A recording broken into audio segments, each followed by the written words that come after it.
زیدتر جه 700 سالان پشتی جهوین وی گندی کوچ کرن کنیشتا ازکیل لگند شوش یک جهن تایبتن جهویانه کدمترسیا رو خاندنه دایه.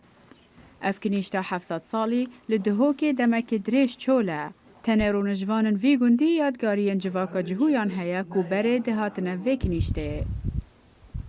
اوا پشم دیار معبد جهویا نوی حزقیاله کو دیروک آوا کرنا و معبد زفری تا بو صاد 13 یعنی 1200 زاینی لeo دیارو اشکرا کو چندین جدار دهاتیا کو سال 1850 جماره کو زور جیل گنده شوش آکنجی بین در جدار بیشن نزدیکی 200 مال جیل بین لگرزانیارین انسایکلوپیدیا جهوین کردستانه ده 100 سالیا بیسته دا اف گنده جبو 30 مالباتن جهویان مال بو. اف جهم لراستیان جه سرششنو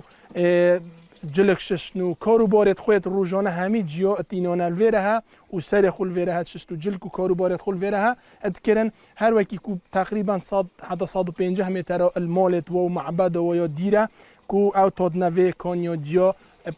ناوی واشیات یا ناف کرن کو ان بیجینه کانیا جیا. بره لباجار آکره گلک مالباتن جهو هبون لپشرا وان کوچ کر بو اسرائیل ده سال 1948 دا.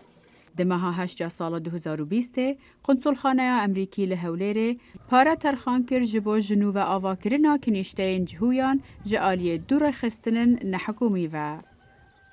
پشتی حول مادی بونس زور یعنی هر سال 2019 مکار سروی چنده کرد کو ادگل رکخرا و آرچ رکخرا و کا امریکیه الباری نوجان کردن کو کلوان رکخرا ناف داره پشتی مکاره که زور ادگل وانا انجام دای ام گشنوی و چنده کو کار سروی چنده به تکریم کو اوی کنیشتی نوجان خوشحالی وجی قنصلی امریکی بره 500,000 دلار تنخواه کردی کو کار نوجان کردن و کنیشتی به تکریم البروی چنده چونکی تتا اجمارتن الوان پتریا وان همه کنیشته کو آواهی و بیناسازی خوب پاراستی انشالله آینده که نزدیک امنو که کار سروی چنده که کوچا پلانی یا کار سروی چنده به تکریم جواکا جهویان لور نمایه لهیوی هیا کو دیروکاوان وره پاراستن لبلیتانها جنوب آواکرنا کنیشته دست پی نکریه.